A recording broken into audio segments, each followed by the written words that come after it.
دمشي رادي رناينا زلنا كبرات تخطاتلت مدب لما عنتي اب اوبن مايك فوت مدرخ عدوم قاشانا حونا ابراهام تسفاي ويكا كمزين حنا نبلو ابراهامينو فراتيلو كب كتما بولينيا بيلا ايطاليا مسانالو ابراهام حوي لعلو كله بشمين بشم كلهم تخطاتلتي دمشي رادي رنانا دالوتان مو يقنيلنا ان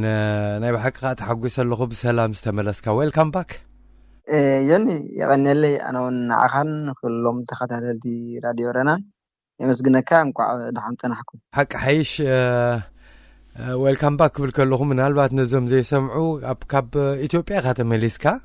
تقندي نايلوم معنتي ابزي صويعك زلخو ابزعبا سلمتاي ناو خمز جيش كان انتاي خمز غوانفن كمي خمز نبرن أدلاي خوينو سلزرخبكو نزي كله تخطاتالي دمصي راديو رنا سبيشالي أجدا سينتي أوشتي إرترا خوينو سمعنا زلو من إسهي زي محلالف ملأخت سلزقونه أبراهام حوي زي أتاق أندي تا علمان إلهم معنتي نورمالي حق حيش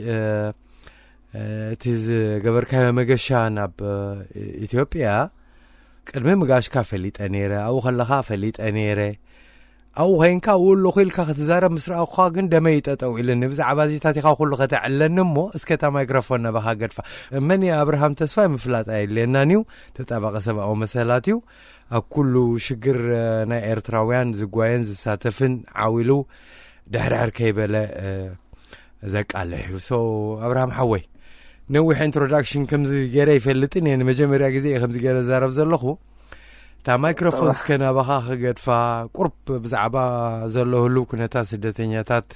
سبيشالي اب اثيوبيا انت يزغوان في زلو سلمنتا خانا اوغيش كاغا كتبرها لنا حرايوني هو دي قدم مغاشه هو حقها تداويلنا سلازنبرنا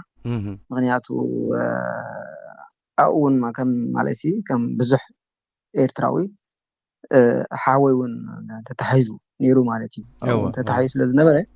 سلازي زعبون قرب لك سلازنورك سي خيده او بقربخ كاتولو نعون خالوت نتهم بزحاتو مايسي سي زغاطم دلو اسكه حجي قرب دحان سلازلت خناتات بصنا خمصخريو الى كانيره سلام ملسكا بر كبيدين كان نيركا وسخون كيده مچم كمتي زبلكاو تي سلام مملاس تي غداسي تملسنا مايسي تقعدنا بتحنا ساوخنا عدنا خمبص حق بنا نيرو كن اغاطام عدل كوينو واي تخالن زلو خاو تملسنا مالتي بسلام مملاس كنت بو نغري بحفشاتي قداي سدتنياتات كم زبلكاو مالت حدا غيزي سي تطابق سبعو مسلات كل نخلون عيسي تا قالسي تخبدنيا مغنياتو سي ادس تطابقنا سدتنياتات تطابقنا اسرات يدرغا برنا كله سبعو مسل كبلاي كلني يدفرني ግን حق زربا خافتي تطابقلو زغددن حلناي زو زدفافن ግን اب ኤርትራና ይስተአሰሩ ኤርትራውያንን اب ስደት ዝሳቀዩ ዘሎ ኤርትራውያንን እዚአቶም ግን ብትብዓት ክጠበቀሎም ደልየ ማለት እዩ ያቱ ስደት ዝሓለፍኩ ወይ ስለዚ አነ ብሊባታ አሲረን የረ ኣብ ጸልማት ከለኹ በቃ ለይቲ መዓልትን ምን መጽዩ ዛ ጸልማት ዛ ፈትሐልና ኾን ምን መጽዩ የውጸና ኾን ጥራሕና ምን የራ ለይቲ መዓልት አዎ አጂ እስሪቤት ማለሲ ኣብ ጉዕዞ ስደት ዘሎ ሰቃይሲ ይርዳአኒ ብኡስ ለዝሓለፍኩ ማለት ኣብ ኤርትራ ኸዓ وزور ኣብ ኤርትራ ዘሎ ኸዓኒ እቲ ዝኸፈ ሰቃይና ዓለም ዝሕልፍ ዘሎ ኣብ ኤርትራ ተኣሰረ ሰብ ምክንያቱ ኣብ ኤርትራ ሱሪ ኣነ ማለት አዎ እቲ ተሓዛና እቲ ናይ ኤርትራ ወታደር ናይ ኤርትራ ፖሊስ ንፈልጦና ናዕሽቱ ከለና ከመይ ሰብ ክቁጥቁጡ ንሪኦም ነርና ኣብ ከተማታት ከምኡውን ኣብ ሳዋ ኣዝዩ ዘሰንበደኒ ነገር ነይሩ ንሳው እንታይ ንሕና ተማሃሮ ኢና ነርና ሕጂ ንዕንጨይቲ ኢልና ወፊርና ብሳዋሲ ንዕንጨይቲ ኢልና በረኻ ኸይና ሕጂ ኣጋጣም እንጨይቲ ተሸኪምና መጻና ኸለና ቁልሕ ተወልኩና ብጸጋመይ او اب حصور استأثر ኤርትራውያን بحصور ተኸቢቦም ሲ استأثر يوم حجي اتهم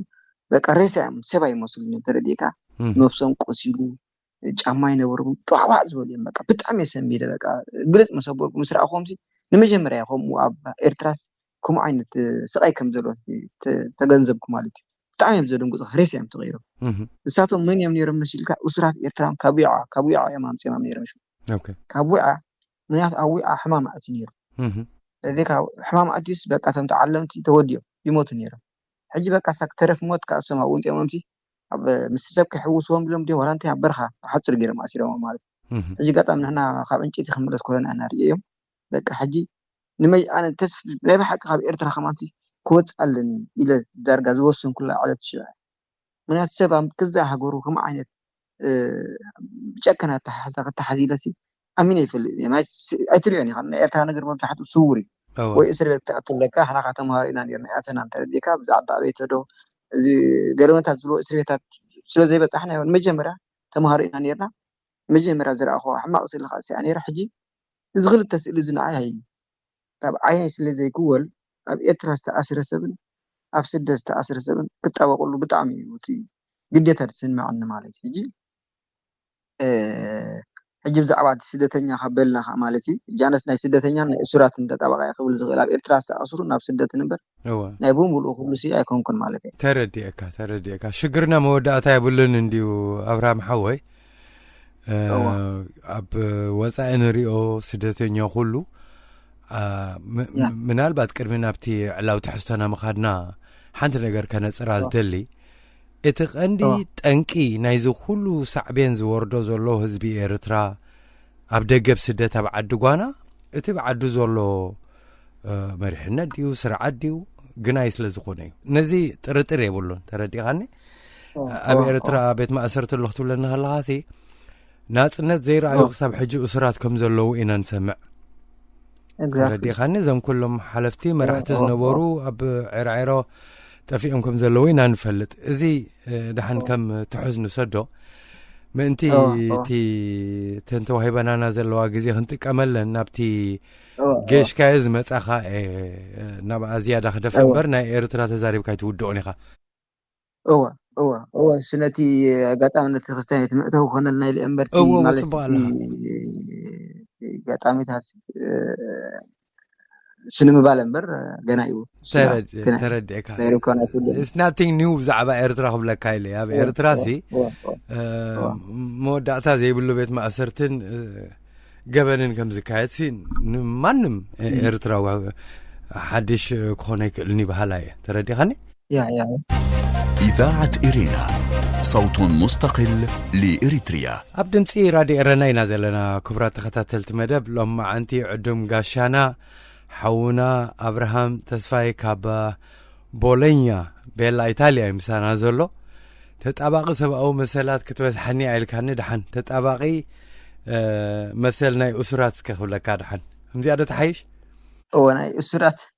ኣብ ኤርትራ ናብ ወፃን ማለት እዩ ኣብ ኩሉ ሕጂ ኣብርሃም ሓወይ ቅድሚ ሕጂ ብዛዕባ እዚ ኤርትራውያን ዶብ ጥሒሶም ናብ ኢትዮጵያ ክኣትዉ ከለዉ ስፔሻሊ ብትግራይ ገይሮም ኣብዚ መሰቃላሕክዎ ማዕልያ ዘይብሉ ካባኻ ዝሕባእ የለን ደስ ዘይብለካ ፅሕፈታት መፂእኒ ብሓፂሩ ኦኬ ምኸዓ ካብዚ ትፅበዮም ማሲ እቲ ቀንዲ ኣብዚ ኸነቃልሕ ከለና ንህዝብና ዘጓንፎ ዘሎ ሽግራት ብዘይ ገድስ ኣበይ ሊብያ ድዩ ኣብ ሴና ድዩ ኣብ ገለ ድዩ ክኾን ከሎ ክንዛረበሉ እዚ ኣብዚኣ ሓንቲ ነገር ከጻርያ ዝደሊ ምናልባት ገለገለ ከምዚታት ዓይነት ቃላት ተጠቂሞም ኣንጻር ትግራይ ወይ ኣንጻር ህዝቢ ትግራይ ዝጥቀምሉ ክህሉ ክእሉ እዮም ከምኡ ይኮነ እንተ ዕላማ እዚኣ እየ ክብል ደልየ ሕጂ እስከ ማይክሮፎን ኣባኻ ክገድፋ እሞ ዘጓንፍ ዘሎ ንስኻ ኸድካ ወሪእኻ ኢኻ ኣነ ኣብዚ መፅአ ክዛረብ ከለኹ ብዛዕባኡ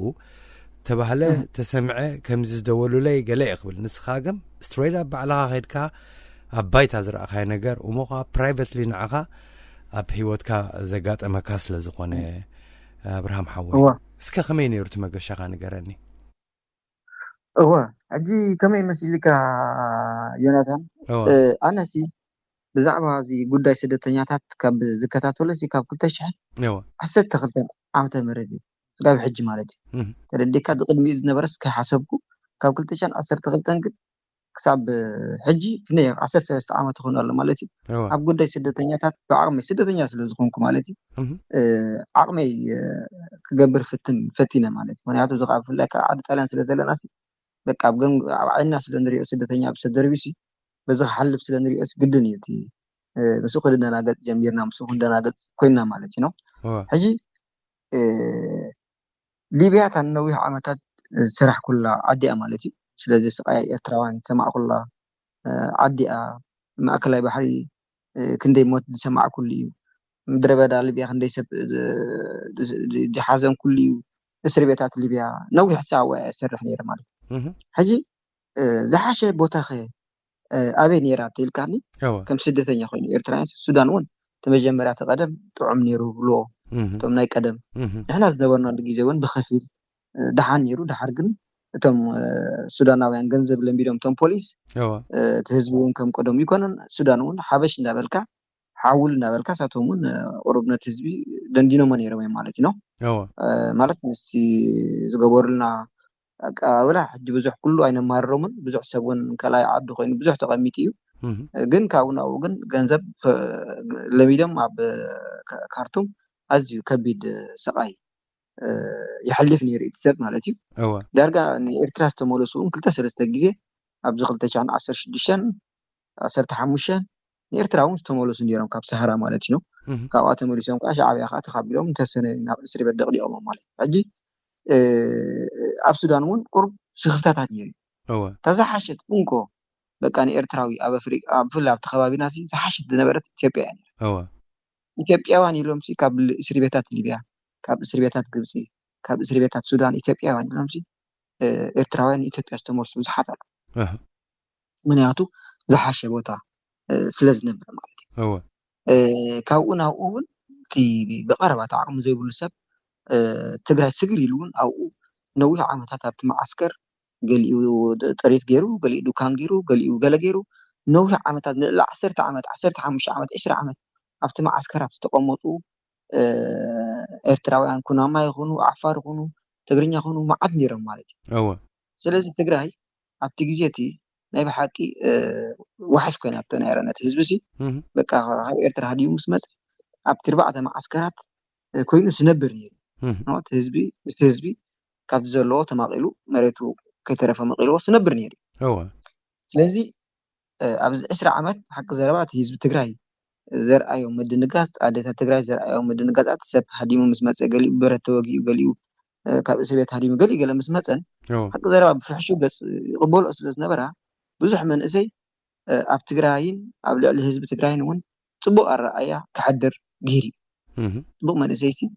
ብዛዕባ ትግራይ ጽቡቕ ክሓስብ ሲ ገይሩ ማለት ዝነበረ ኣቀባብላ ማለት እዩ ኣጋጣሚ ሕማቅ ኮይኑ ግን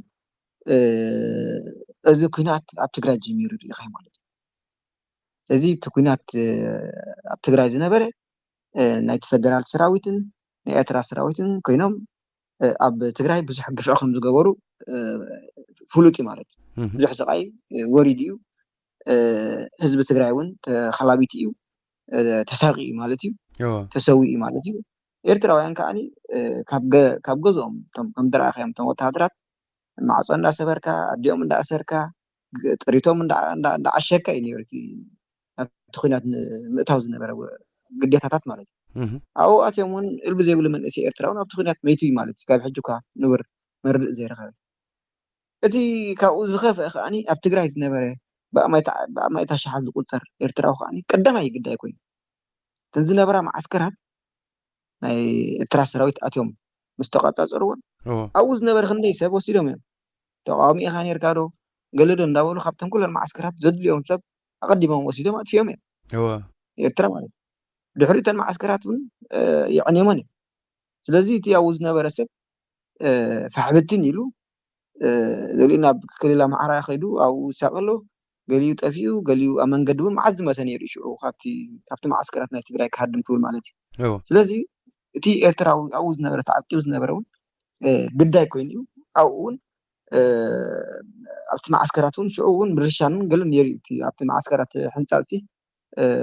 መቅተልቲ እውን ኣጋጢሙ ማለት ኣብቲ ግዜኡ ተዛሪበሉ ነይሩ ኣነቶም ግዳያት ኣዛሪቦም ነይሩ ኣብቲ ማዓስከር ኣብኡ ዝተቆተሉ ኣለዎ ማለት እዩ ኣብቲ ሕንጻጽ ማለት እዩ ኦኬ ስለዚ እቲ ስደተኛ ኣብ ትግራይ ዝነብር ግዳይ ኮይኑ ማለት እዩ ግዳይ ኮይኑ እታ ዓድኻ ብዓብዩ ከዓኒ ሰላም ሲኢነ ማለት እዩ ስለዚ ብድሕሪ ኩነታት ዝተቀየረ ነገር ኣሎ ኦኬ ዝተቀየረ ነገር ኣሎ ከም ዝበልኩ ከዓኒ ንሕና ኣብ ትግራይ ሰብ ብማቱ ትግራይ ብምዕናዋ ኤርትራ መንእሰይ ኣብ ትግራይ ኣትዩ ብምእታው ትግራይ ኣብ ትግራይ ብምማቱ ሕጉሳት ኣይኮነን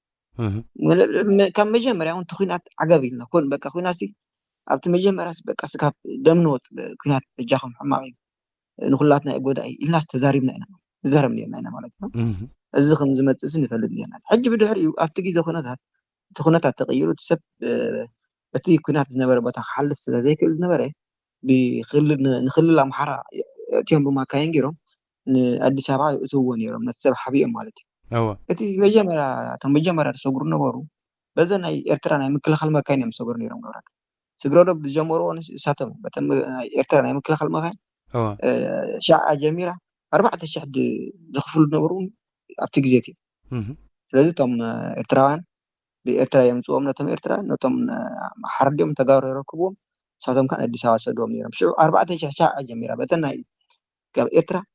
ንክስቶ ዝኣትዋ ዝነበራ መካይን ማለት እዩ 4000 ክንብል ከለና ሕጂ ብር ድዩ ዶላር $4000 ማለት $4000 ካብ ኣስመራ ካብ ካልእ ከተማታት በተናይ ኢዲኤፍ ዝበሃላ መካይን ሰብ ተፃዒኑ ዶብ ኢትዮጵያ ኣቱ ነይሩ ከም ካኒ ክልል ኣምሓራ ፅሑፍ ወግዘው ኣብቲ ግዜ ኦኬ ሕጂ ሻዓታ ዕዳጋ ሰማይ ተቀየረ ብሓንቲ ግዜ ማለት እዩ ይትሰብካ ካብ ኩናት ካድም ተዳም ድሕራብ ኤርትራ ፀኒዕኑ ኩናት እዮም ክእትዎ ስለዚ ዝኸፈለ ከፊሉ ሃድም ነይሩ እቲ ዝኸኣለ ማለት እዩ ደዴካ ተዘይከኣል ከዓ ሕጂም ኣብቲ ኩናት ጠውስዎ ዝነበረካ ነይሩ ማለት ስለዚ ሻዓታ ግዜ ኩናት ሰማይ ተሰቂላታ ዕዳጋ ማለት ብድሕሪ እንታይ ኣጋታ ኮይኑ ሰብ ከም ዝረኣኻ ኤርትራዊ ምህዳም ካብዚ ቅፅል 20 ዓመት 20 ዓመት ኮይኑ በቃ ዋላ ቅድሚ ሓዊ ይኹን ማለት ስለዚ ልክዕታ ኮይናት ጠጠው ምስ በለት ከዓ እቲ ኤርትራዊ ከዓ ዓዱ ስለ ዝኸበዶ ትግራይ ከኣቱ ጀሚሩ ትግራይ ከኣቱ ከሎ ግን ሓደ እቲ ወረ ነይሩ ተረዲካ ትግራይ ኣታ ሓርዱካ እዮም ክቆርፁካ እዮም ከብሉካ ገለቲ መንገዲ ናይ ኤርትራ እውን ተሓዚኻ ገለታ ወረታት ስለ ዝነበረ በቶም ደላሉ ይኸኣቱ ጀሚሩ ስለዚ ቶም ደላሉ ኤርትራውያን ከዓኒ እንታይ ኣድቫንቴጅ ወሲዶም ኣብዚ ኣታ ግዜ ኩናት ታዕዳጋ ሰማይ ተሰቂላት ኣሎ ተረዲካ ስለዚ በኣ ቀፂሎማ ማለት እዩ በኣ ቀፂሎማ በቃ ቶም ደላሉ ትግራይ ክመስደካ ተኮይና 3000 ነይራ ቅድሚ ዓመት ተረዲካ ካብ ውሽጢ ኤርትራስ ናብ ትግራይ ንኽእትውኻስ ኤግዛክትሊ ካብ ውሽጢ ኤርትራ ትግራይ ክእትውኻ ሕጂ ዕዳጋ ሓሰቦ ማለት እቲ ሰብሲ ተሰማሚዕ ገለ ይኮነ ንመፅ ትግራይ ክንእትወካ ኢሎም እቲ ሪል ዋጋ ከማን ናይ ብሓቂ ዋጋ ከማን ኣይነግርዎን ረዲካ ንኣሽቱ ቆልዑትዮም ወላ ሓደ $3000 ክንደይ እዩ ብዙሕ ዘይርድኦም እዮም ማለት እዚ ሕጂ ዝመፅ ዘለዎስ በቃ ቆልዑት እዮም ሲልካ ኣኪዮም ካብ ቤት ትምህርቲ እዮም ዘምፅዎም ዘለዉ ተረዲካ ሕጂ ዋላ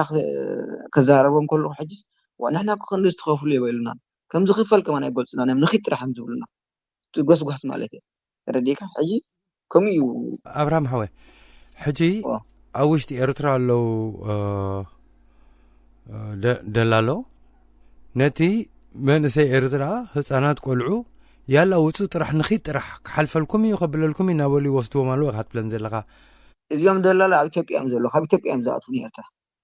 ካብ ኢትዮጵያ ንኤርትራ ኣትዉ ከመይ ሕጂ መሲልካ ኣብ ኣዲስ ኣበባ ኮይኖም ነቶም ኣብ ሓደ ሰብ ምሻኣቱ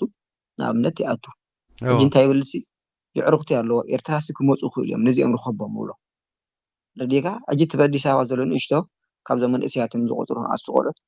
ብኢንተርኔት ገይሩ ወይ ቴሌፎን ረኺቡ ይድውል ብናይ ኢትዮጵያ ገይሮም ንኤርትራ ድውል ነቲ ሰብ ማለት እዩ ነቲ ቴሌፎን ሕጂ ዘለዎ ቆልዓ ይድውለሉ ደው ኢሉ ክትከይትደሊ ዲኻ ንኢትዮጵያ ብሎ ማለት እዩ ረዲካ ወኸይደለ ይብሎ መወቃ ክትከይድ ትደሊ ዲኾንካ ዕርኽትኻ ከልዎ ዶ ክኸዱ ትደልዩ ይብሎ ማለት እዩ ወይ ዕርኽተይ በዓል ከለ በሃሉ ስለዚ በቃ ተዳለዉ ንኩላትኩም ፀገም ንባህል የለን መንገዲ ሰላም እዩ ዘሎ ሰብ ክሰደድኩም ኢና ትግራይ ተኣቱ ካብ ትግራይ ከዓ ኣዲስ ኣበባ ክንእትወኩም ኢና እናበሉ ይጉስጉስዎም ማለት እዩ ሕጂ ሓደ ተረኺቡ እሱ ን3-4 ዕርኽቲ የምፅእ ተሓደኸሙ ይእክቡ ማለት ሕጂ ሓደ ኣካብ ኣሎ ኣብ ኣዲስ ኣበባ ኮይኑ ብኢንተርኔትን ብቴሌፎንን ገይሩ ሰብ ዝእክብ ኣብ ኤርትራ ማለት እዩ ብርሑቕ ማለት እዩ ረዲካ شعو تي عبد الله لك أكتم أيزول بدي سبب أيزول كلا كأنت يالله كيدو أتي زمت خالله إرترا كيدو أتي زمت الله خالله ما حجم أتيم زمت زلوا قال يوم ناي سلياز نوري ناي أتي ناي سراوت ناي إرترا سلياز نوري إرتراوان ديو وإرتراوان إرتراوان سلياز نوري ما تمنجر تقبل زفوتو ما تخبزهم جزء سلا تم دزاربكم يا خسائد بالك هذا الوقت ما نامتيكم مش بلو كلمتنا خمس روحون يرجع لهم بنبرة خمار إذا أني من كاس أصله قال يوم إرترا باسبورت لهم قال يوم كان أيتي ريفيجا لهم قال يوم كان إثيوبيا باسبورت لهم ترديك كاب أديس أبابا بريرم تجري بتروح مالتي بنفري كاب تجري أبراهيم حوي كاب إرتراس زي قلت تتحاوسن الله كاب إرترا خوص خلوزم تأكبوز تبهلو متاجرم ناب إثيوبيا مسو exactly الحاجة سوي زخدم خبر دي سبا يخيد زمتم رديك خبر دي سبا يخيد زمتم عبد الله لا يالله كلته جانفر الله حدا عبد دي سبا يخيد سبز كول بإنترنت كلامه هو رديك كلايك أتي زمت قالوا زيت كنت حدا جاز وسد مالتي أوكي رديك من يمزم أتيم زمت زولو يتزرب حاجة تام أتيم زمت زولو هجي ويس اللي عز نورنا كرمت من قد زفلت ويا وكأن مستعبد الله له كل تجي سلست جزء عمل على وسط من قدير يا مالك رديك حجي أبي لو تم سراوي تكلمتات مسؤمر أصنعوه جن كم زبلكاتهم سراوي تدوبات تام تدوبات مثل خالوي حلوات بكم تدلون أبزي بيزنس أتواتي ترديك involved no برسوس أسمي تسب كاب ما أكل إرترا أكيد كخدمة تقول خاسي أي رأي خان ويسمع خان كتوسي أتسجمي وانا باكو يحمد سكاده اللي زغلو خمسي سبع كيبا مكوص خلو موقع حساب زي كونس بزح غزي كم بيزنس ينو خمسي اقحا امبورت اكسبورت قبر زلخا يترديكا exactly تمنغستي إرترا أيفلتني حجرا ورقة حي تغير له كنمسي يتدبعت يوم خلو سبسي أقوحت النقد نيرو ترديكا أجي كاب إثيوبيا بجمل لي بقولنا نتسب نتنبرت وسيدهم أبتدوا برا إلى وطول نيرو ترديكا حجي أقحم مشات تجدي فيه إرتاوي تسبيهم بشوت زلوا حجي سبي نقد خيني نفسه بتغيير ترديك حجي كنا زرار ولين حجي يوم سبعة يوم إثيوبيا من كاس أسي وين يسددني ورقة لهم وين إثيوبيا باسبورت لهم وين كأني إرترا باسبورت لهم وزوم إرترا خيدم سبدهم أبراهيم حوي من البرتاب زكلير كخونا لنا بزي ساعات زي إثيوبيا إرترا بتفتت ينزل له ترديكا زي تقول نزل لك حاجة it's like كلام بتتبخيرهم بتعطيهم بتوصيهم سوسا سبح إذا ما وصلت ولا نخلى خاصي دوبا بتتأمد يكون نزل له ولا حدا بتتأمد زبالة الآن بأنصارون ولا حدا سبب ولا انتدو ترديك بفلاي بتنا إرترا بتنا إثيوبيا وجن إثيوبيا سراود بحالو بتدبي له ترديك توم ناي تجري زبالو ناي فدرال باتم ناي تجري زبالو عم كل خال حالي بوليس قلنا متاعتهم زلوا بر تدب ولا حد شعبي له جن كم زبلكا بزحنا يسمع مستم عزت جنباردي كم متاعتهم يسمع له خفت لهم خون تدب بره سوسا سبحيس كقتل مدربو سيسجرني عنه أبير ترى عبدك على سوسان سلسلة سبحيس يوم تبجسهم زي مسحاوي سوسان سلسلة سبحيس سوسان سلسلة سبز أكل أو حنت ختم أكيب كابجسكا كسب إثيوبيا تبصحتي اليوم يريون يسمعون كتب لا يتغني جنب بمدى بيزقبر لهم هنيات زي كنا تجري إذا أتوا من إسي كتأف الله ردي خلنا زخاب كنا استملسه بتأيز قبر زحرق استباس هجوا من إسي عبيات أجمع كم تقولهم سلزيرو يخوض تقولهم دل يوم لا يكارجوا يملوا ردي كسردوا يملوا يخيد زل من هاتوا زوج زلوا سب كتري بلو كنت توقع حاجة هتعد تمن إسي زبالة وديس 10 تقلت ود 10 تقلت عمت نجيب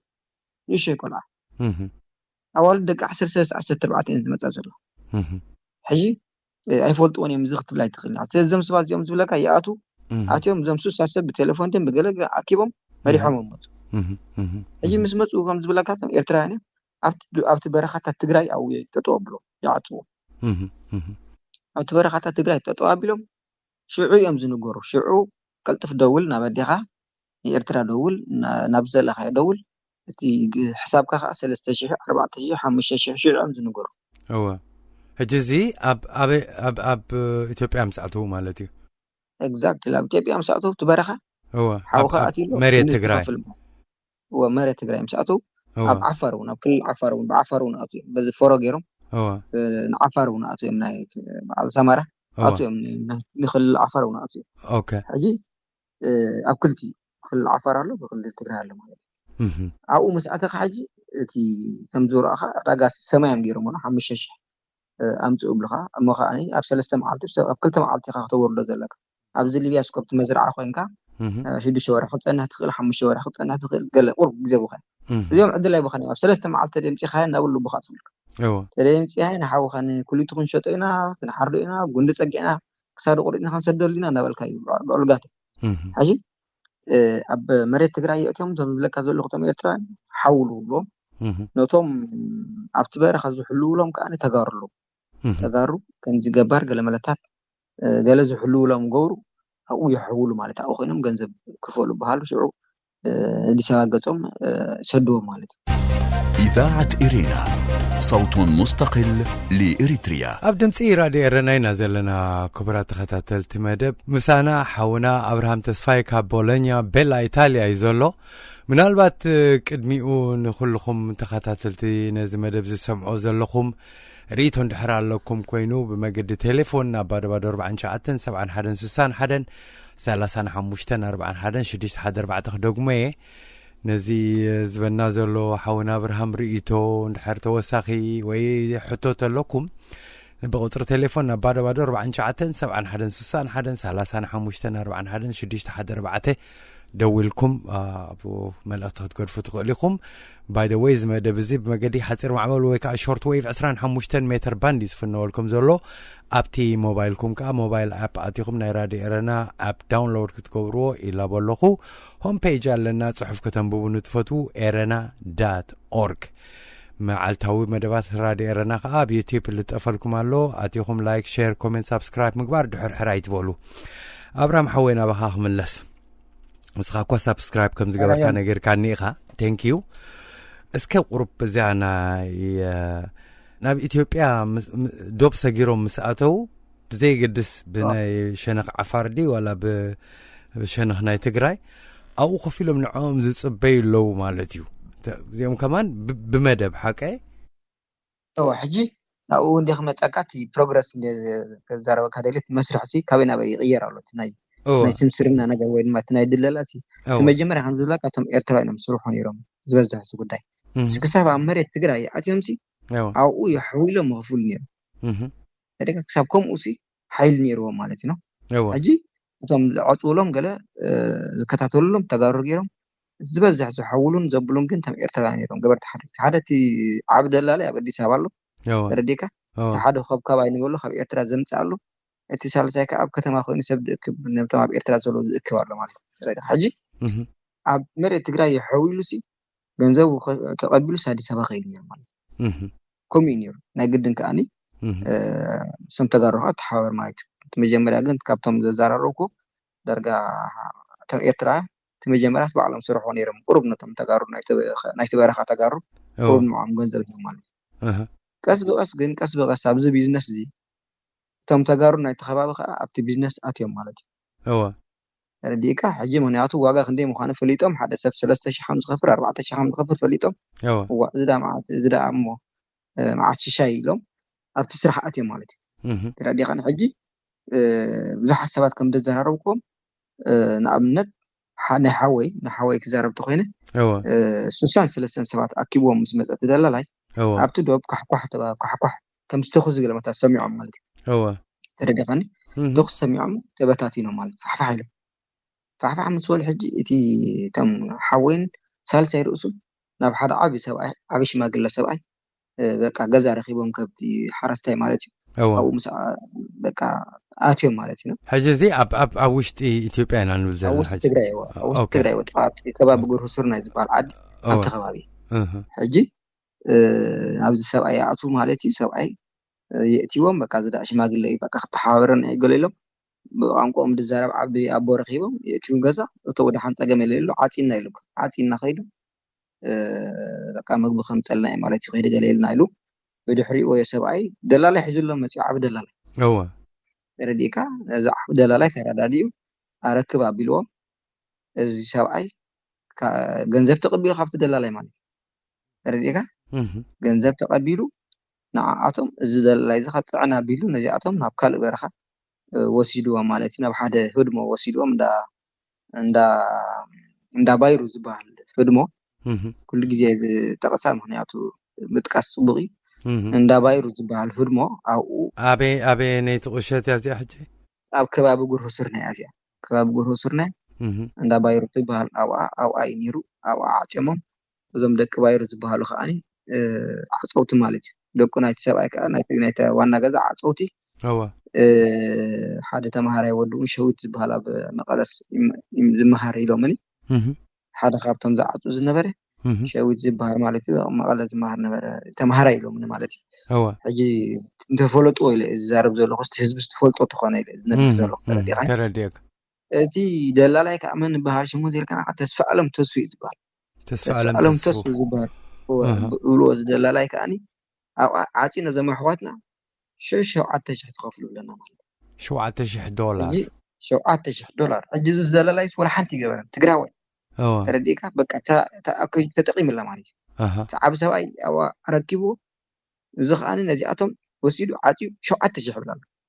أوكي حواتي سلسة أو عسر تقرم زخونه خاصة يحمل ما بتجذب ترديك أنا سلسة سبزي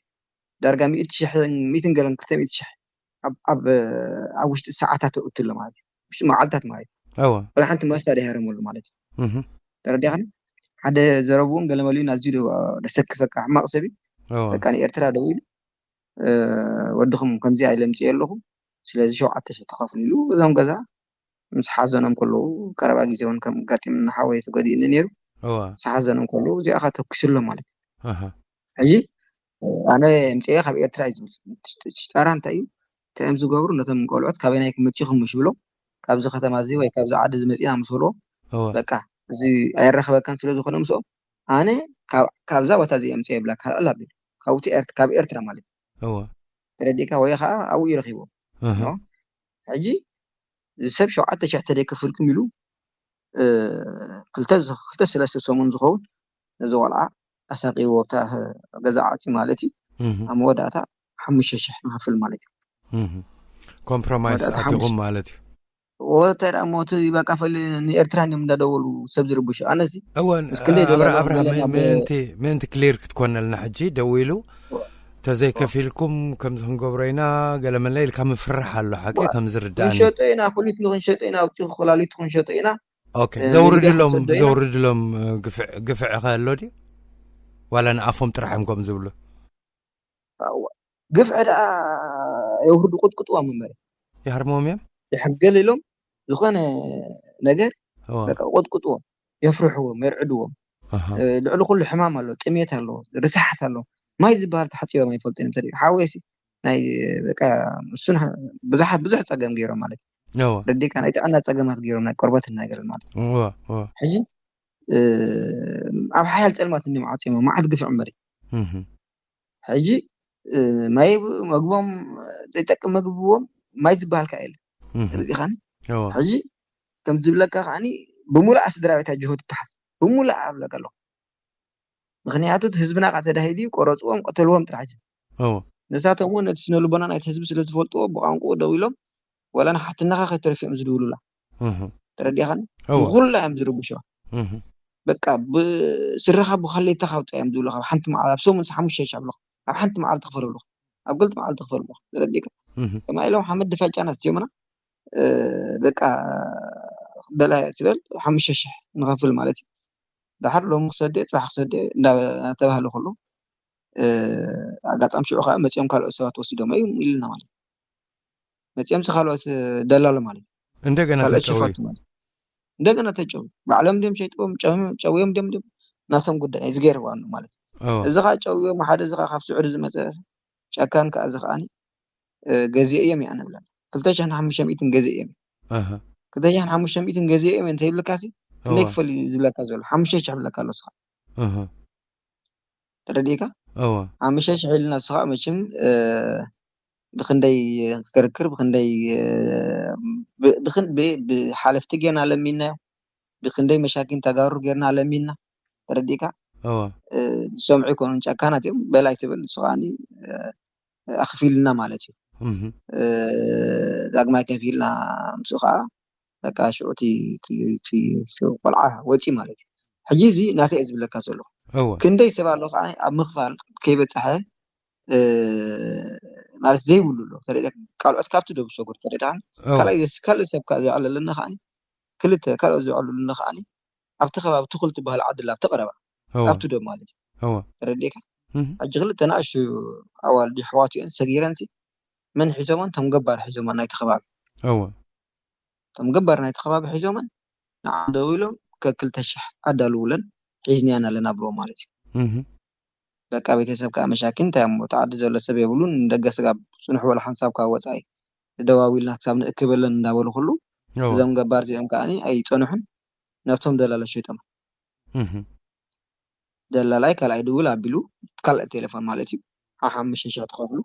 أنا خابتهم جبار بخلت عشان حمش بيتني جزئية يقولوا ما حاجة خابت عادي دلالة أي جبار قال لي جبار خونا قرباي رديك حاجة بقى خوم تنقل سموسو يملوس يوم بقى قروا بتي رديك حاجة كم من عملت حدث على الناس ما تيمس ثلاثة شحتها في اللمس تسأليني أتقرأ لهم تمليس مئرتها رديك جسيتي نايت خباب ذول هزبس بتعمي وكا كفي حمار يركب ذوله وقنا برهم حوي حجي كلمة حجي سوري يا قاريت أكاد عمر كلمة حجي بزعبا ناي ليبيا هنزارب كلنا ذكرني تقندي جيجا زقبر زولو تي إرترا وصل زخفلي تردي خاني يردعني بفاميليا خمس بسحت دحر حركت كم زي تخيل جن as long as تهزبي إرترا مخفالت أتواي بلون إذا شجر زيت أتواي كبلني مهنياتو زحسك إرتراوي is gold تردي خاني أوش تي أجوا مغنين يحسب وانا تتعيسب نايت خبابي تستحقق زنبر سب تروره زنبر سب كم جنزب حجي أبزي شيطان أبديك استي يأتيهم أبدي لماد مالك ترديك حجي سلنا خفل يجي حمشة خفيل كده أمه كل سب ساخو نمبر كل سب جاجي نسخة حمشت الشحت راح ترى لها نسخة حمشت الشح كفي الكاس أبرئسي قات إن جينات الشيطي وسخي لو مقاس حسب نزن ودزن كتتصارخ ندي شحتات فيها خانة بإثيوبيا بتحكي مسيخة exactly حدثي تي خمس دول كخاسي أنا أب ليبيا خنا ويكبر كلهم مزوم دول الله خبأ أسكول خسي نزوجنا زكالة سولونيرنا إرتراوي تبل تبلاوي تبل أمحراء تبل سوداناوي تبل نقول له تبديل استبه على مشالكا نزوم دول الله سبجهم سبايت بدول سبايت شتو سبايت بقولوا إلا أنا زارم أجي أب دوب إرتران تجرين كم زي أقاتي مخلو خلو سي ما بحكي سي طعمي ونعيس دشاقلني معناتس تمريت ناسي مرت شفات تغيير على مالتي تهزبنا خاطواز نبر هزب خاني ناب ارمين يغير على مالتي ስለዚህ سوالا ግዴታ ሆናልና انا ከዛረበው ለዝ ነገር ዚ ናብዚ አያኽ መጸካደ ለብርሃም ሐወይ ብዙሓት ውርያት ፍሉጣት ሽም ዘለዎም ክፈሉ ዝተባህሉ ብክሳዶም ተታሕዙ ኣነ ዝፈልጦ ማዓት ኣለው ኣብዚ ንሕና ንፈልጦም ኩሎም ዳሕን ሕጂ ሽሞም ምጥቃስ ኣይደልኒ ሓወም ሓፍቶም ደቀሞም ደቀሓትነኦም ኩሉ ተኣሲሮም ሓውሉ ዝተባህሉ ተረዲኻን ብጭቂሉ ዝዛረብ ካብኣታቶም ሓደ ግን ኣይትርእኒ ካብዚ ግን ንስኻ ኣብዚ መጺኻ ጥራሕ ዘይኮነስ ኣብ ውሽጢ ኢትዮጵያ ኮይንካ ዓወልካ ወጺኻ ካሜራ ወሊዕካ ምዝራብካ ብጣዕሚ የድኒቐካ እዚኣ ከይበልካ ሓልፍ ኣይደልኒ ስለዚ እስከ ከመይ ኢልካ ምስተዛረብካ ዘጋጠመካ ሽግራት ወይ ገለ ኤሾ እንታይ መጺካ እስከ ንገረኒ እንታይ ግብሪ መልሲ ረኺብካ ሕጂ እንታይ ምስለካ ዮናታን እቲ ሰብ ኩሉ ክዛረብ ኣለዎ ምክንያቱ እዚ ቅድም ሲናይ ዝበኻብ ሰብሲ ካብ እስራኤል ካብ ሱዳን ንእስራኤል ብ500 ዝኣቱ ነይሩ ብ5 ቅርሺ ዝኣቱ ነይሩ $500 ዝኣቱ ነይሩ ንእስራኤል $300 ወርጋ ዝኣቱ ነይሩ دحري كندي كوين 50,000 كوين ترى ديك دحر كليت كوين 5,000 زخون سب كبير نفسي ناي مالي إذا خاني ندحر رأسو إلنا ድሕር ተዛሪብና አሉ ጽባሕ ንጎ የሕዋትና እንዳተጨፍጨፉ ብጋዝ እንዳሕረሩ እኮ እዮም ቪድዮ ክስዱ ትረዲኻኒ እቲ መሬት ሸፋቱ እኮ ይኾም እዞም ሕጂ ዓሻሓት ንኸፍሎም ዘለና እኮ ጽባሕ ንጎ ሚልዮነር ተቐይሮም እኮ ምንባር እኮ እዮም ክኸሉና እቲ ከባቢና እኮ ገሃነሳት እዮም ክቕይሩ ስለዚ ሕጂ እንተዘይተዛሪብናሉ ውሕጅ እንዳሰሓቀ ይወስደካ ተረዲካ ዝኮ እንዳሰሓቀ ደይኮነ እንዳሕረረ ግን ናብ ዝኸፍእ ደረጃ ክኸይድ እዚ ናይ ኤርትራውያን ጥራሕ ጉዳይ ኣይኮነን ናይ ተጋሩ እውን ዝዓበየ ጉዳይ ኣብ መሬቶም ሰብ ሽየጥን ይልወጥን ኣሎ ንታሪኹ ሕማቕ ማለት እዩ ተጋሩ ኣብዚ ነገር ኢንቮልቭ ኮይኖም ኣለዉ ከምቶም ኤርትራውያን ተጋሩ ኣብዚ ቢዝነስ ዝኣትዮም ኣለዉ መሳይ 3 ወርሒ ምሩቕ ክከራኸር ዝቆንኹ ኣነ ኤርትራዊ ተጋሩ ንዓይ ክሕግዙኒ ምሳይ ዝተኸራኸሩ መዓት ኣለዉ ወይ ሓደ ክንገብር ኣይከኣል ተረዲኻ ስለዚ ሕጂ ንሕር ሓቢርና ነዚ ማፍያ ዝጠጠዋ ይበልናዮ ንኹላትና ኣጸጋሚ ከምዚ ዓዲ ጣልያን ሲ ክንደይ ምሁራት ክንደይ ሊቃውንቲ ክንደይ ስነ ጥበበኛታት ክንደይ ሊቃውንቲ ኣብ ሙሉእ ዓለም ተዘርጊሖም ከለዎስ ብማፍያ ትፍለጣል ተረዲኻን ብዙም ቁሩብ ኣብ በዓል ኣሜሪካ ገለ ኸይዶም ማፍያ ዝዘመሩ ብሰንኮም ሲ ብኹምያ ትፍለጥ ስለዚ ንሕና ከኣኒ እዚ ህዝቢ እዚ ዘለካ ጭዋ ዝነበረ ህዝቢ ኣብ ፍቆዱ ብሁማን ትራፊክ ማዓት ኤርትራውያን ክሳት ኣለዉ ኣብዚ ዓለም ብኢንተርፖል ዝድለዩስ ማዓት ደላሎ ኣለዉ ተረዲኻኒ በዓል ዓብዱሰላም ዝበሃሉ በዓል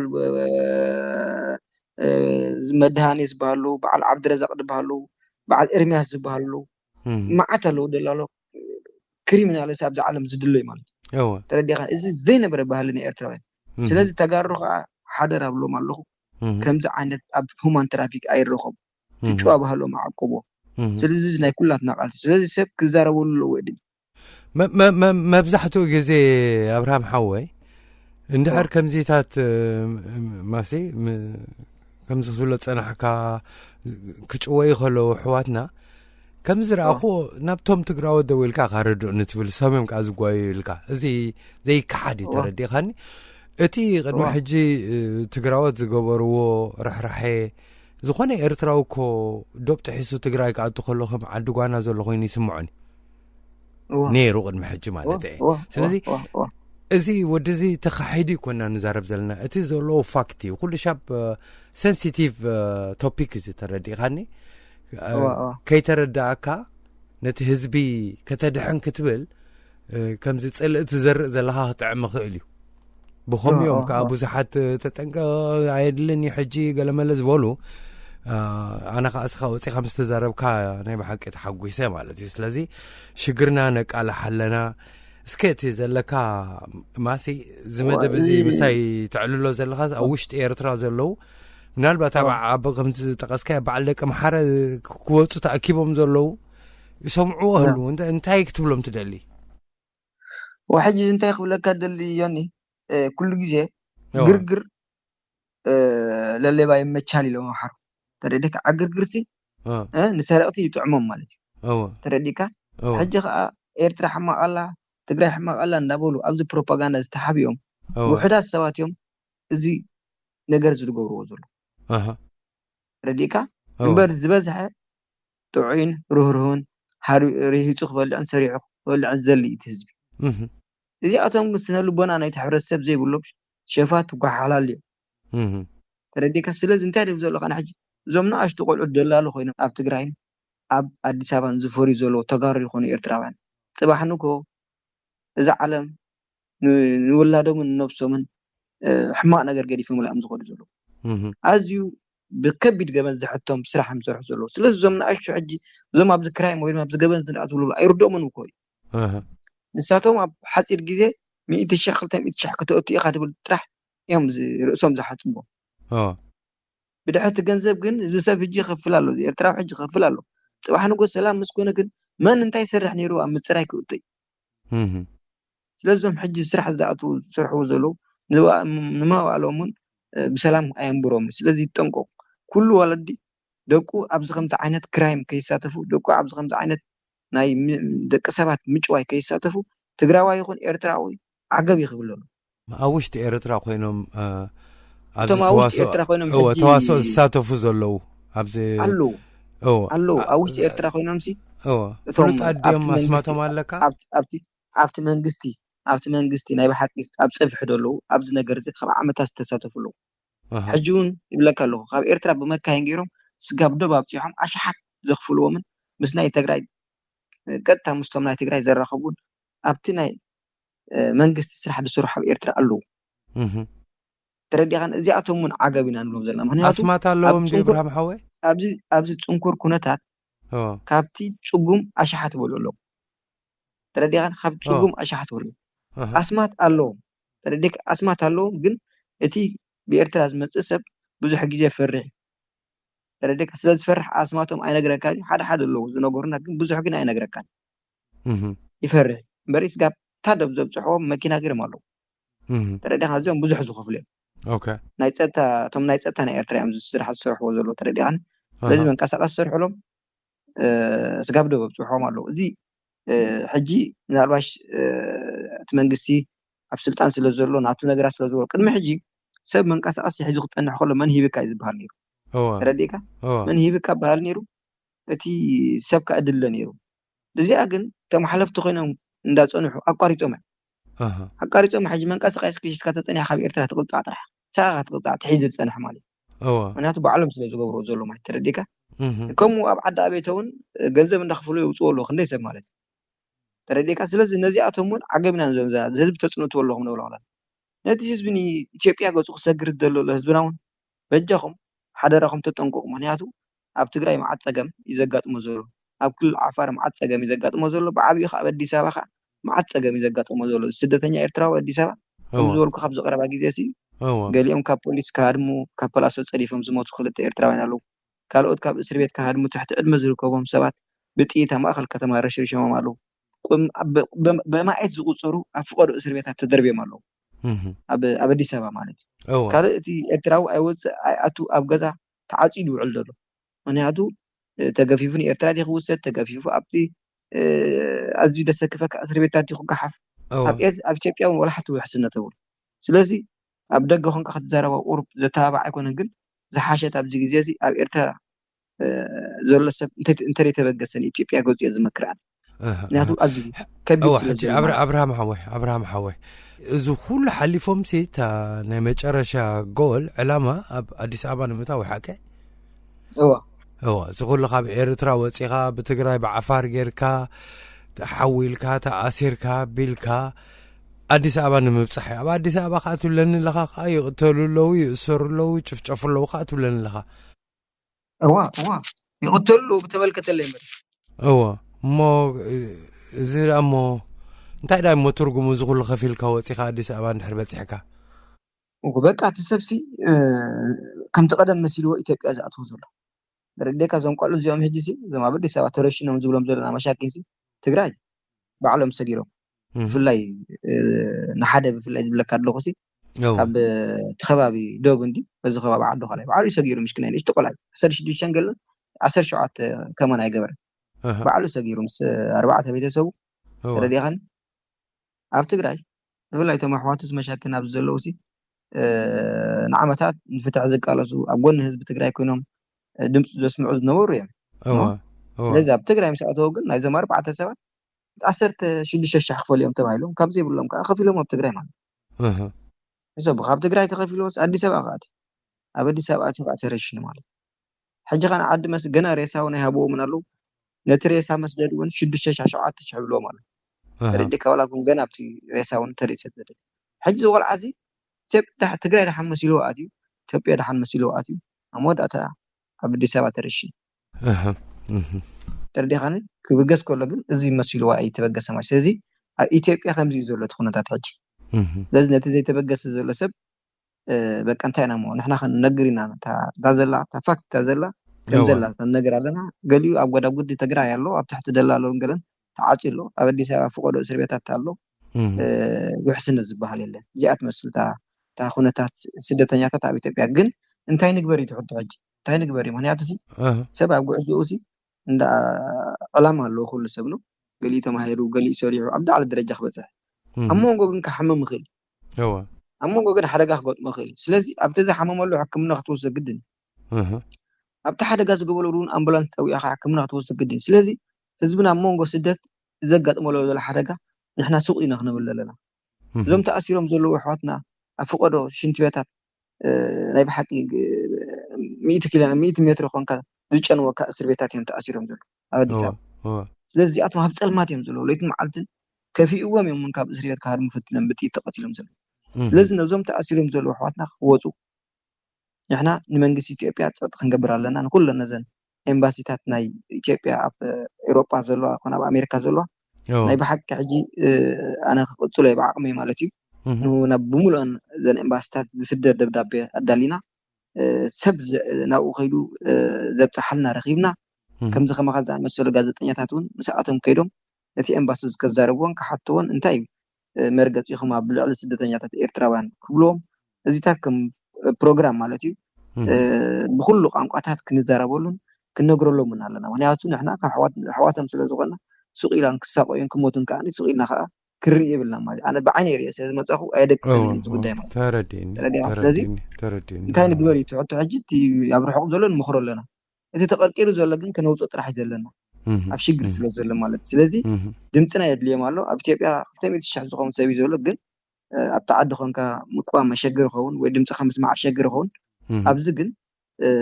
ኣብዚ ኮይና ግን ከነስማዓሎም ንኽእል ኢና ተዓንተዎ ዝበልካ ንሕቶሲ ኣብ ኣዲስ ኣበባ ኮንካ ቪድዮ ምዝርጋሕ ኸያሲ ሕጋጢም ከልካኒ ብዙሕ ሕጋጢምን ረዲኻ ገሊኦም ቶም ከም ዝብለካ ገንዘቦም ይትንከፉ ስለ ዘለዉ ረብሖም ትንከፉ ስለ ዘለዉ ቶም ሰብ ረብሓ ዋይ ዋይ ኢሎም ተረዲኻኒ ዋጭዋጭ ኢሎም ማለት እዩ ገሊኦም ከዓ ብቤተሰብ ዝመፀካ ፀቕጥውን ኣሎ ንምንታይ ከምኡ ትገብር ህይወትካ ዘይተድሕን ገለ ኢልካ ቤተሰብ ዝመፅእ እውን ኣሎ ብፈታውን ብፀላእን እዩ ማለት እቲ ዝመፀካ ፀቕጢ ግደፎ ብሓንቲ ለይቲ እታ ቪድዮ ምስ ዘርጋሕኻ ኣይደቀስኩም ክብለካ ክእል ማለት ተረዲኒ ረዲኻኒ ኣይደቀስኩም በቃ ክብለካ ክእል መችም ከቢድ ፈተነ እዩ ነይሩ ግን ኣነ ካብ ምስ ናይ ሰቀይና ኣሕዋተይ ኣወዳዲረ ወላ ክሳብ ይተኣሰር ድበል ኩሉ ውሳነ ነይሩ ረዲኻኒ ምክንያቱ ሲ ሓድሓደ ግዜ ስምዓካይ ንሕና ሲ ወረቐት ስለ ዘለና መፂና ሰብ ከምኦም ኢና ወላ ሓንቲ ሓበሻ ከምኦም ኢና ኣብ ማእኸል መሬት ሓበሻ ከምዚ ገይሮም ክሳቀዩ ሲ ዝወሓጠልካ ይኮን ረዲኻኒ ብሓቂ እቲ ሓበሻ ሲ ንነብሱ ባዕሉ እዩ ዝሕሰራ ዘሎ ኣብ ኣዲስ ኣበባ ገርመካ ስኻ ሱዳናዊ ኮንካ ክንዲ ገለ ትኾን ፀሊም ቅርብ ዝብለካ የለ ናይጀርያዊ ኮንካ ዋላ ካሜሩናዊ ኮንካ ዝቅርበካ የለ ሓበሻ ትኾንካ ወላ ቶም ሃንጊ እዮም ዝገብረኻ ሃንጊ ገብረኻ ዋላ ረዲኻን ስላክ ግን እቲ ሓበሻ ሓሰር ኣሎ ባዕሉ ማለት እዩ ዕዳጋ ወርዶ ኣሎ ነብሱ ማለት ስለዚ ኣነ ወረቐት ስለ ዘለኒ ካብ ኣዲስ ኣበባ ተመሊሰ ኣሕዋተይ ግን ኣብኡ ልክዕ ከማይ ዝሕብሮም ከማይ ዝሕልሞም ግን ተኣሲሮም ኣሎ ረዲኻን ስለዚ ንከምኡ ስጋብ ከምኡ ዝበፅሕ ክሳይ ነይርኒ ማይ ሓርቀን ነይርኒ ኣብኡ ከለኹ ማለት ሕጂ እውን እምዛ ዝብለካ ዘለኹ ቶም ኣብ ፀልማት ዘሎ ኤርትራውያን ክወፁ ኣለዎም መንግስቲ ኢትዮጵያ ከዓ ብዚ ናይ ስደተኛታት ኤርትራውያን ከዓ ንፁር መርገፂ ክህልዎ ኣሎ ይቕበሎምን ኣይቕበሎምን ምክንያቱ ካብ ሕብረት ኤውሮጳ ናይ ስደተኛታት ተባሂሉ መዓት ዝስላዓሉ ኣሎ እዞም ናይ ሁማን ትራፊክ ተባሂሉ ወይ ድማ እዚ ናይ ኣንፃር እዞም ምስጋር ደቂ ሰባት ንምቅላስ ተባሂሉ ክንደይ ገንዘብ ይስላዓሉ እዚ ግን ኣንፃር እዩ ዝኸውን ዘሎ እቶም ስደተኛታት ኣይተቐበሎምን በኣንፃሩ ነቶም ደላሎ ከመሓድርዎ የገዲፍሎም ዘሎ እዚ 4-5 ዓመት ሲ ጉዳይ ስደተኛታት ኤርትራውያን መን ዘመሓድሮ ተልካን ማፍያታት እዮም ዘመሓድሮ ዘሎ ኣሰጋገርቲ እዮም ዘመሓድሮ ዘሎ ንኡጋንዳ ዝኸይድ ይኹን ንኬንያ ዝኸይድ ይኹን ካብ ኤርትራ ዝመፅእ ይኹን ስለዚ እዚ መንግስቲ እዚ ኣንፃር ደላሎ ዝቃለስ እንዳበልካ ዓለም ፋንድ እንዳረኸበ ወይ ገንዘብ እንዳረኸበ እቲ ነገር ንሳቶም ንከመሓድርዎ የገዲፎም ዘሎ ወረቐት ስለ ዘይብሎም ይህቦም ስለ ዘይብሎም ስለዚ መንግስቲ ኢትዮጵያ ኣብዚ ንፁር መርገፂ ክህሉ ኣሕዋትና ካብ ስጋት ክገላገሉ ናይ ኩላትና ሓገዝ ዘድሊ ናይ ዝሙሉ ሰማዓና ዘሎ ሰብ ከዓኒ ኩሉ ዓቕሙ ክገብር በቃ ትክደጋገፈና ኣብ ኣሜሪካ ዘሎ ኣብ ኤውሮጳ ዘሎ ኣብ ኩሉ በብፅፉሑ በቃ ነዞም ኣሕዋትና ድምፂ ክኾኑ ምክንያቱ ሲ ንሕና ከም ሰብሲ እንድሕራ ንኣሕዋትና ዘይነድሕን ኮይና ሲ ንየና ህዝቢና ክነድሕን ንሓስብ ዘለና ኣብ ቅድሜና ዘሎ ሰቃይ ዘይቀንጠጥና ሲ ንርሑቕ ዘሎ ከድሕነካ ኢና ተበልናያ ሲ ብዙሕ ዘተባባዕ ኣይኮነ ስለዚ በዚ ክንጅምር ኣለና ባህላዊ ማለት እዩ ኣብርሃም ሓወይ ሕጂ ል15 ዓመት ኣብዚስ ብዛዕባ ስደተኛታት ተዛሪብና ኢና ተረዲኻኒ እታ ኩሉ ሻብ ደጋጊምና ንብላ ከዓ እዚ ዶብካ ጥሒዝካ ምውፃእ ደው ይበል ዘድልየኩም ለውጢ ኣብ ዓድኹም ኣምፅዎ ዓለም ግናያ ዘላ ብደገ ኢልና ክንደይ ግዜ ኢልና ኢና ተረዲኻኒ حجي خلتش عن أسرع حموشتن كأن نزق على زق دوغمو خلو قصي بتعمي زحمني جيدك نقرأك بتعمي سمعنا يبلان كين يبل كل سبي يسمعوا نزلنا سمعوا ستيل وصوص له ويك وصوص فتنو جن يقرمي هو قرمي مغنياتو زقرم كأقول مغنياتو من سين جهر حلم زي بلو تسفان جهر زي بلو عبتها تولي لزعابي الله سبب سنة تسفع يدولا نخ عبي نخ مهار نخ ولد نخ زمت نو حلمتات يزولد حلم ده زي ولد من سيرتها ما قبل أبكال إذا حل المالك سلازي كند تحتاتنا عايزي نتي زخون عينة حلمتاتو أبتهاجر نخي تكبر عنك توزلو سرعتنا يتهاجر كند تحتات زي سنتتنا عايزي بمولو من اسهون تحتات سوسي أو جزء يتسنزل أو جزء يتسيدان أنا خسدر كابير حلمي نبرة حلمي مسدفو لا يتسديد كما هي حزبي كقلقل أنا أبعدك نبري يزو حلمين يراني حلمي مسدفو لا يتسديد الشيء تحتاتي مغنياتو نتيج من اسي كسرح كابنا برك نقصاقس علم نخريئه انترنت كتقم كنجد كمهار انت زغرفو نيرو عدو خانس غزو خانس انت زغرفو نيرو اتمن اسي عدو غنا خيدو زنبها قول وين عدو غنا انجرا ستمتول اي محلو اس ግን በቃ ትጉብስ ሳዋት خيل ወታደር ትሆን ካል የለ ስለዚህ ናም ናዝመን ነዚህ ህዝብ ዝሐልን የርተ ዝሆን ሲ 2013 366 ኤርትራውያን ኣብ ሓደ ረፍዱ ክጠፍኡ ከለዉ ብድሕሪ እኳ በቃ حجስ ኣኽለና ኢሉ ነቲ መንእሰይ ሓረስታይ ንገድ ነጋዳይ ዓድኻ ኣቶ ዝተሰደድካ ኢሉ ተሃገራዊ አገልግሎት ቀኒሱ ውሕዳት ወተሃደራት ገይሩ ወላ ነቲ ሰብ ተዋሓደ ወላ ዲሞክራሲ ተደረፈሲ ናይ መንባር ግን መተንፈስ ክገድፈሉ ነይሩ እዚ ግን ውራይ ለቲ መንእሰይ ክጠፍኣሉ ብፕላን ስለ ዝኾነ እዚያታ ናይ ብሓቂ ታናቶም ፓስወርድ ያዚያ ተረዲካ ንሰብስ ከመይ ጌታ ተጥፍ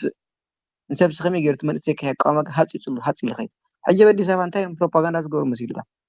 መንግስቲ ኢትዮጵያ ስለ ዘይቅበለኩም ዘሎ ቀጥፍኩም መጽኹም ናይ ጣዓሳ ወረቀት ሙሉ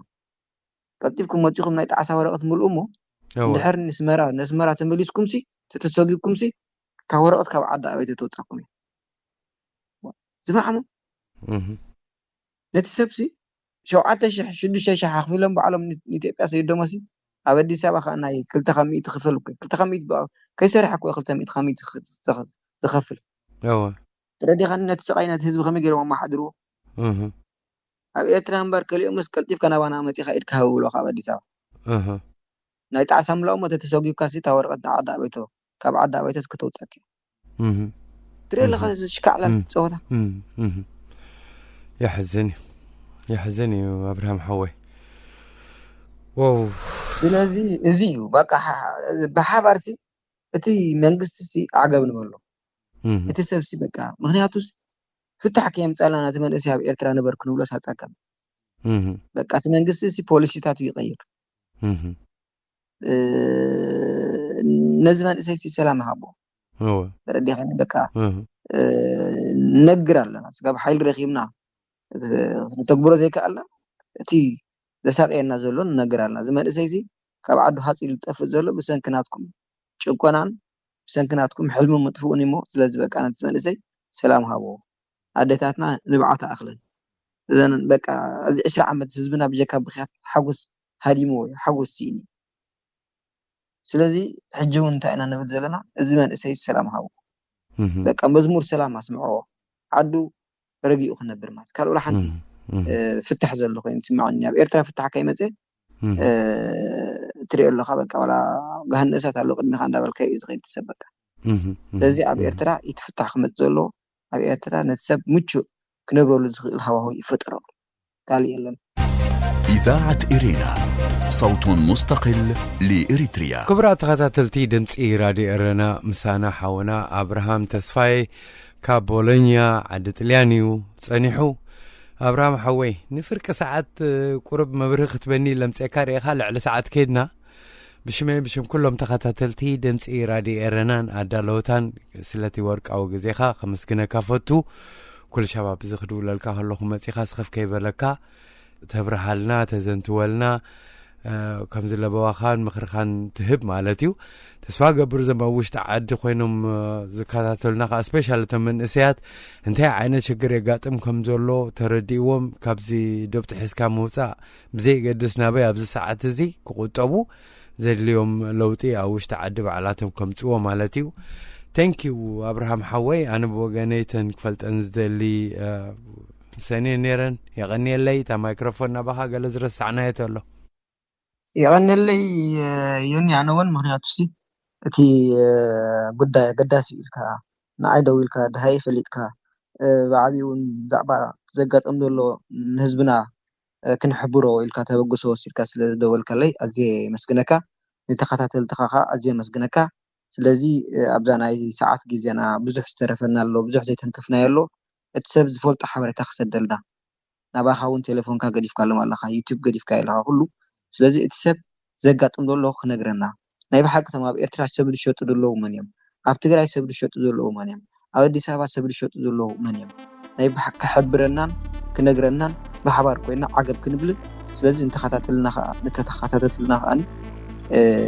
እሳቶምን ኣብዚ ነገር ክዋስኡን ክተሓባበሩናን ኣዝየ ክላብዎ ምደሊ ሰላም የውርደልና ምትሕቋፍ የውርደልና ካብ ዝርእሲ ዝወፂና ከኣኒ ኣብ ካልእ ሓጎስን ናይ ተስፋን ኣርእስቲ ይምለሰና እናበልኩ ንዓኻን ንመሳርሕትኻን ስድራቤትካን ከኣኒ ሰላም ምንየልኩም የኒ ይቐኒ